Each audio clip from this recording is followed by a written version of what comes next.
What's up, YouTube? Working on the Trans Am again. I did a lot of work the last couple of days after work, and this weekend I got a lot done on the car. So I actually took it out and test drove it, and it's been running pretty good. Let me go ahead and show you what I got done to it. I did get the alternator in. I got the power steering done. Power steering's not done the way I'd like it to be. I'm going to end up redoing my hose probably, but it works for the time being. It's just some Russell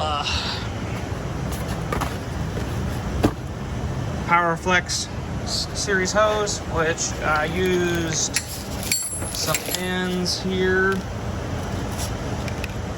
I used two of the 620 42 ones. One of the 64 80/60s, and then I used a 64 80/80. So, and yeah, this was the 16 by 1.5, and the other was 18 by 1.5, I believe, and then I used two 90 ends. This is actually 10 foot of it. This is a new package because I'm figuring I'm gonna have to make it a little longer. The 3 foot managed to get me over here. I'm thinking about bringing a 90 off of this, coming up and then coming out this way. That's the new steering gearbox.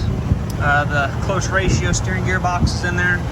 I changed the PCM housing to my nicer cleaned up one. I built a bracket for my PCM and fuse box, so they're in there pretty secure like. I'm thinking my AC lines will work. I may have to do some modifications. I do not have a overflow tank yet because I need to get a smaller battery to fit my overflow right here. So I just got that running to the ground for right now. You know, that ain't right, but it works.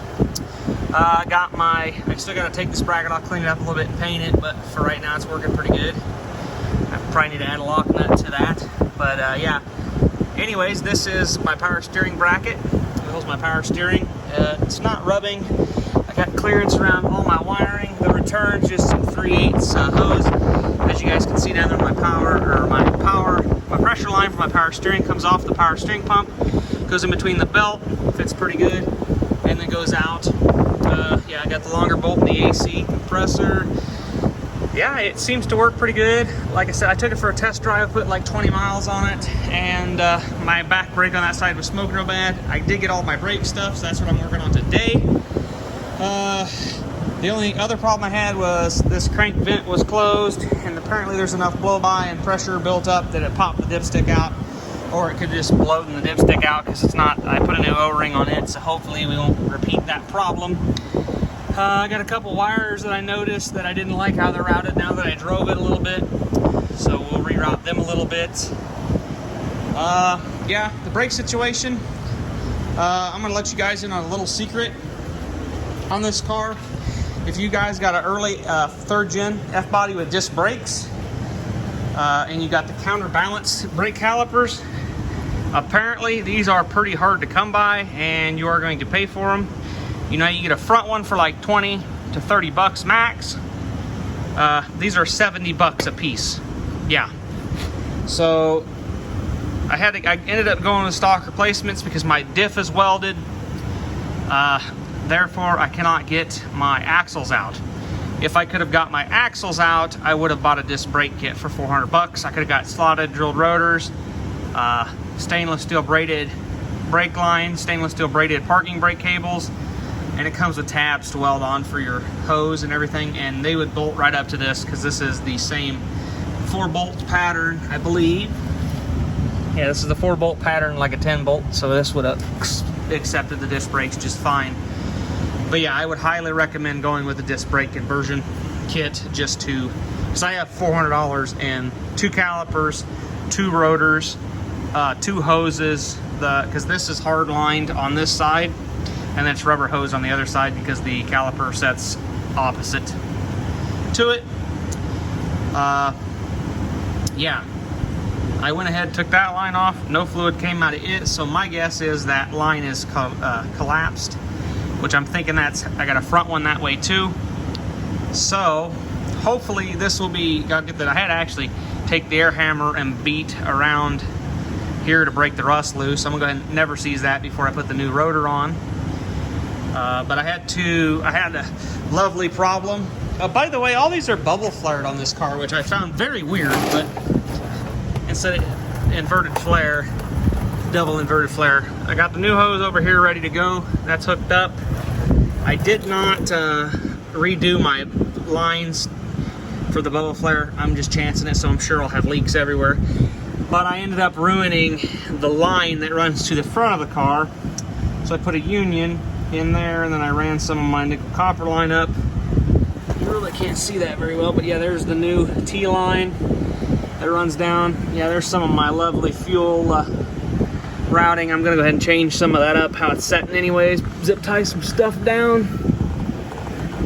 But yeah, anyways, I'm going to head. I got this parking cable off. I've got to take this tire off, get everything disassembled on this side too.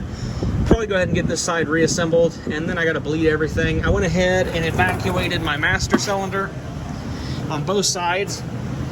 I just basically let it drain out this line, and I went ahead and blown brake clean through the line, and then blew all the lines out with compressed air, so they're pretty clean now.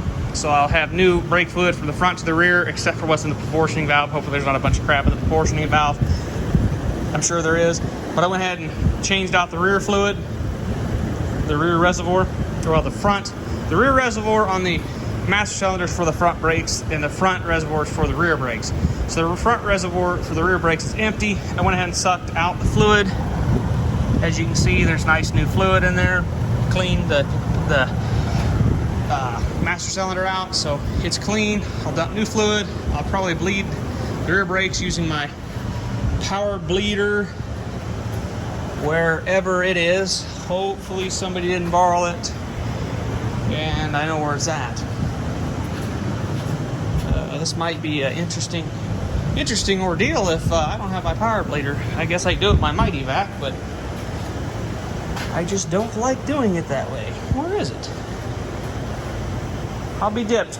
I'll have to look for that to figure out where it ran off to. Normally it just sits around here unless it fell down. I don't know. Anyway. Yeah, so I'll have to dig that up. But yeah, anyways. So yeah, that's what I'm doing. I got this side pretty much disassembled. I got the lines ran, they're tightened now. So I just got to pull the passenger side apart, pull the caliper off. And I figured out why this was sticking. The park brake wasn't fully disengaged, and I had to manually pull it back because this parking brake is completely and utterly seized pretty much. It was seized on about up here, so it was applying pressure to the car the whole time. If I tried to crawl in here and fully disengage this, I wouldn't have had a problem. It probably would have been fine.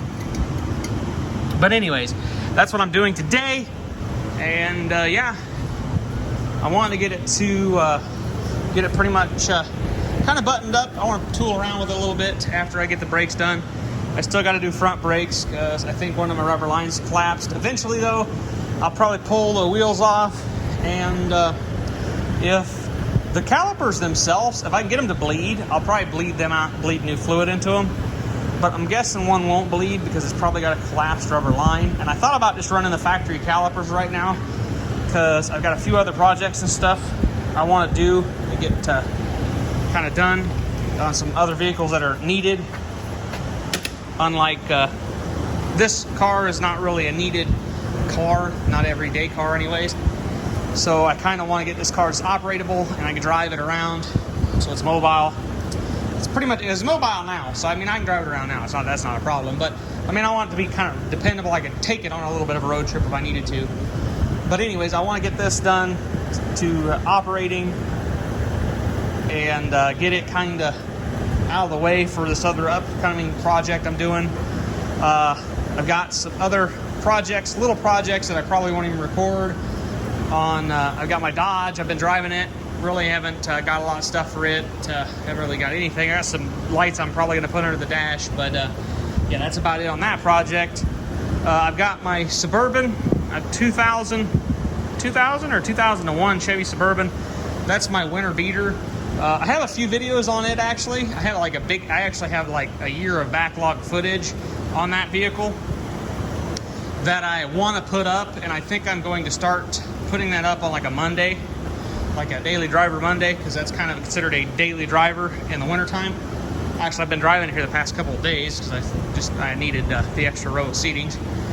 But yeah, I've got a few things on it. I need to put O-rings in the condenser because I hit a deer with it and did the front end. I put the front end back together, new condenser and stuff. I got to put new gaskets in the condenser so I can back it down and put Freon in it so the AC works again. It's in desperate need of rear brakes, ironically. So yeah, I need to do that on it. I don't think I'll do any videos, but I do have a couple videos backlogged on it because it got my light bars and stereo and stuff out of my blue truck. Basically, that replaced my blue GMC pickup gunner. So anyways, yeah, I'm going to probably cut this off, call it a day. Well, not call it a day, call it a video. Probably won't shoot anymore today. I want to get this done, get home. Yeah, so I've got to go ahead and finish up this side, finish up the other side, get everything bled, and I want to take it for a cruise. I am going to hook my parking brake up, being the car is off the ground. So yeah, we'll catch you guys in the next video. Hope you guys have a good rest of your week or weekend or whenever you're watching this. So yeah, catch you guys in the next video.